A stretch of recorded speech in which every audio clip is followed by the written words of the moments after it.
Kwa hiyo lazima niseme ukweli. Toka mwaka 2005, manake mimi nimeingia toka 2005 na bado nipo. Habari ya kustaafu kwa heshima hiyo hakuna, kwa sababu nilimtoa mtu na mimi mpaka nipate kula mbili ndio najua hapa sasa unastaafu kwa heshima. Kwa hiyo wala vizia bado nipo. Kwa hiyo toka niingie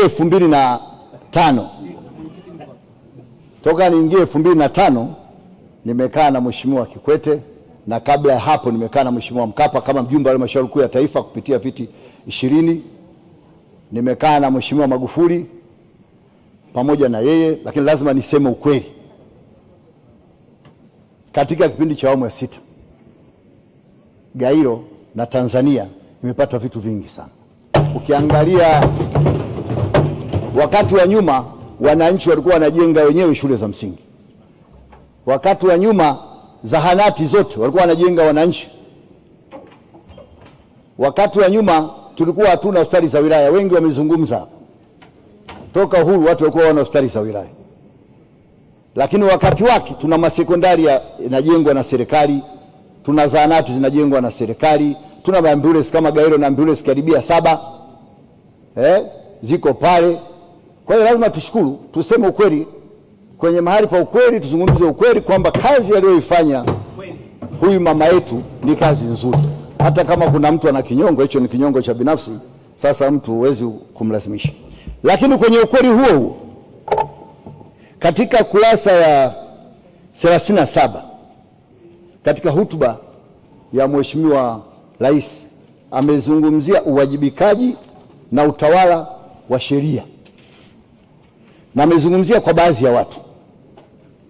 Kwa kweli katika nchi yetu hapa amezungumzia habari ya watu wabadhirifu wa fedha ambazo zilikuwa ziende kwa wananchi, zinyanyue maisha ya wananchi kama yeye lengo lake linavyotaka.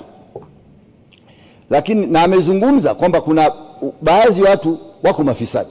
Nasema katika nchi sasa hivi mafisadi hawa sio wanapiga kidogo, wanapiga kiuhakika. Ni walaji na ni walafi, na wanafanya vitu kama wananchi wa sasa hivi hawana elimu.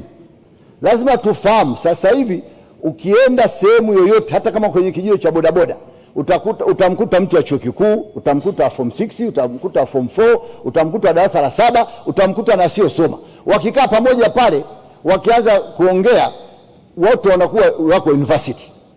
Kwa hiyo hawa watu sio hawaelewi. Utakuta mtu yuko serikalini ana GPA labda ya 2.5, alafu yule ambaye yuko bodaboda ana 4. Alafu huyu jambazi anamtuma bodaboda yule wa GPA ya 4, nenda kapeleke misumari pale, peleka hapa. Alafu huyu naye mjanja anajua mshahara wake. Kwa hiyo lazima tujue hizi sheria za TAKUKURU kama ziko kidogo zimelegea, wananchi basi tuzibadilishe. Watu kila sehemu wanajenga majumba nini, hakuna. Watu wanaona. Na tusizungumze sisi hapa kama bunge wa CCM ambao tuna uchungu. Tuzungumze ya leo. Je, tunayozungumza ya leo tunajifurahisha ya leo? Je, 2030 nayo tunayasahau? Tukizungumza ya leo tujue kuna mbele huko, kuna 2030. Je, tunakwendaje kwenye chaguzi zetu? Kwa hapa tulikuwa tunamwomba mheshimiwa, na sio Mheshimiwa Rais, kwa sababu Mheshimiwa Rais ni taasisi. Hata kama rais anajitahidi vipi, lakini hawa watu wa chini yake wanamsaidiaje? Wanayaona haya mambo yanayofanyika, hawa watu wa chini wamekaa kimya. Hata mimi mfanya biashara sipendi ufisadi wala sipendi wezi, kwa sababu mimi nafanya biashara kwa miaka mingi, nahangaika, nanunua hichi, nafanya hichi, kinakuja kijitu kinaiba, kinaingia kwenye biashara yako. Unakingoja kifirisike, lakini kwa sababu kitafirisika tu, lakini tayari kimesha kuzuru ndani miaka 5 miaka 6 kwenye ile biashara. Mheshimiwa Waziri Mkuu, nimemwona kabisa kwamba unahangaika sana na umeanza vizuri sana kwenye masuala haya. Sasa tunakuomba kama umeanza vizuri kwenye masuala ya kuangalia watu wezi wa nchi, baki tusikae hapa tu tuna kazi ya kusema sisi. Kwenye watu wezi wapo. Kwa hiyo Mheshimiwa Waziri Mkuu, umeanza vizuri, na tumeona umeita wale watu wa maadili na watu wa sehemu nyingine. Watu wa maadili sio wanakuja kwa wabunge. Mbunge mimi nakutana na pesa ya serikali wapi? Sikutana mahali popote. Lakini nyinyi mawaziri na watu wa chini ndio mnakutana hela ya serikali. Kwa hiyo kama ni vibaka, basi ni huko kwenda huko chini. Kwa hiyo Mheshimiwa Waziri Mkuu, umeanza vizuri na mimi nakupongeza, na uendelee hivyo hivyo, na mrudisha angalau imani kwa wananchi. Mumsaidie Mheshimiwa Rais. Rais hawezi kawa anaangalia mwizi yuko Gairo halmashauri, akaangalia yuko Sijibu Kombe, akaangalia yuko Loria, akaangalia. Haiwezekani kitu kama hicho. Na muwe mnafuata ushauri wa kitaalamu. Kama tuna vyombo vyetu vya usalama na ulinzi ambavyo vinahusika kwenye masuala ya ushauri, chukueni ushauri, muangalie. Maana sababu wananchi wa sasa hivi sio wajinga, wanajua kabisa hili jengo la fulani, hiki kitu cha fulani, huyu yuko serikalini ni mwizi aliyokubuhu. Na wengine tena wanaenda hata hawana aibu, utakuta wananunulia watu mshikaki, wananunulia nini. Kama hamna wengine, njoo mimi nitawaandikia wezi wote, maana na mimi ni usalama wa taifa kujitegemea, nipo hapa, msio na wasiwasi. Lakini nakwambieni katika kitu kinachozungumza, na ndio maana mama amekizungumza hapa, anataka usaidizi kutoka kwa wasaidizi wake, na ndio maana Mheshimiwa Rais alikizungumza kwa uchungu sana. Je, wasaidizi wake mnafanya hizo kazi? Na huko mawaziri msikae tu hapa mnangoja nani atakuwa rais baada ya 2030 nani. Hata sisi huku nyuma, mimi nilikuwa naongea na Maganga yuko Maganga atakuwa maki, hata mimi na troti